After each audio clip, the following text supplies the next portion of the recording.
உடலில் உள்ள உறுப்புகளின் ஓய்வே இல்லாமல் செயல்படும் உறுப்புதான் இதயம். அது மட்டுமல்லாமல் குழந்தை கருவில் உருவாகும் போது முதல் இதயம்தான் உருவாகும். நாம் கடைசி மூச்சு இருக்கும் வரை அதன் பணியை செய்து கொண்டே இருக்கும். இரத்தத்தின் மூலம் ஆக்சிஜன் ஊட்டச்சத்துக்களை எடுத்து செல்கிறது. இதய துடிப்பு எவ்வளவு தெரியுமா? சாதாரண இதய துடிப்பு நபருக்கு நபர் மாறிவிடும். ஆனால் ஒரு நிமிடத்திற்கு 72 முறையும், ஒரு நாள் 1,00,000க்கு மேலேயும், வாழ்நாள் முழுவதும் 350 கோடி முறையும் துடிக்கிறது. உடற்பயிற்சி ஓய்வு நேரத்தில் உங்கள் இதய துடிப்பு குறையும். உடற்பயிற்சி செய்யும் போதே உங்கள் இதயம் வேகமாக துடிக்கும். அதனால் உங்கள் இதய துடிப்பை அறிந்திருப்பது நல்லது. தாயின் வயிற்றில் 5 வார கருவாக இருக்கும் போதே இதய துடிப்பு தொடங்கிவிடும்.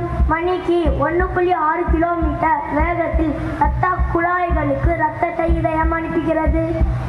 இதய துடிப்பை அறிய பயன்படுத்தும் ஸ்டெத்தாஸ்கோப் கருவி 1816ஆம் ஆண்டில் உருவாக்கப்பட்டது. இந்த மாதிரி துடிக்கும் சத்தத்தை தான் லப்டப் லப்டப் சத்தம் என்று சொல்கிறோம்.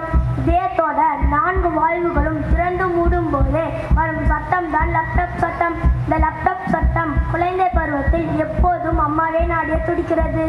ஆராரிராரோ நான் இங்கு பாட, தாயே நீ கண்ணுறங்கு, என்னோட மடி சாய்ந்து. இதே இதயம் இளமை பருவத்தில் துணையை நாடிய துடிக்கிறது.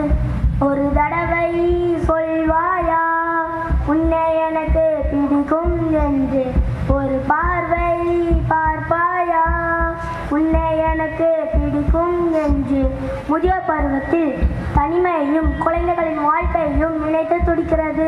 நான் இப்படி எல்லா மனிதர்களுக்கு உதவுகிறேன். ஆனால் மனிதனாகிய நீங்கள் என்னை எவ்வாறு எல்லாம் சிரமப்படுத்துகிறது தெரியுமா?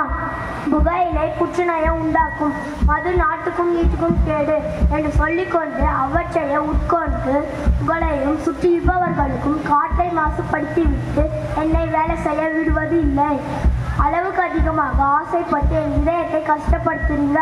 அது மட்டுமா, நீங்கள் மற்றவர்களை வாழ விடாமல் அழிப்பது போல என்னையும் மற்ற உறுப்புகளுக்கும் இரத்தத்தை கொண்டு செல்ல விடாமல் ஃபாஸ்ட் ஃபுட், உப்பு நிறைந்த உணவுகள் போன்றவர்களை உட்கொண்டு என்னை மெதுவாக செயல்பட வைக்கிறீர்கள்.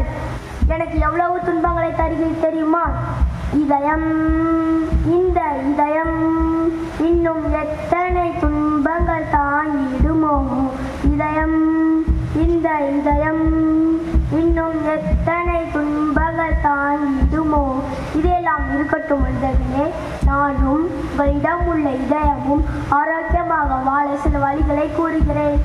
புகை பிடிக்கவோ புகையிலை பொருட்களை பயன்படுத்தவோ கூடாது. மது அருந்தாதீர்கள். உங்கள் எடையை பராமரிங்கள். தொடர்ந்து உடற்பயிற்சி செய்யுங்கள். அதிக பழங்கள், காய்கறிகள், தானியங்கள் மற்றும் கொழுப்புகள் நிறைந்த உணவுகளை உண்ணுங்கள். மன அழுத்தம் கொள்ளாதீர்கள். போதுமான அளவு உறங்குங்கள். யோகா, நடைப்பயிற்சி, உடல் உழைப்பு செய்யுங்கள். உங்களிடம் உள்ள இதயத்தை ஆரோக்கியமாக பார்த்துக்கோங்க. நான் சென்று வருகிறேன். ஏன் எல்லாருடைய இதயமும் மௌனமாக இருக்கிறது?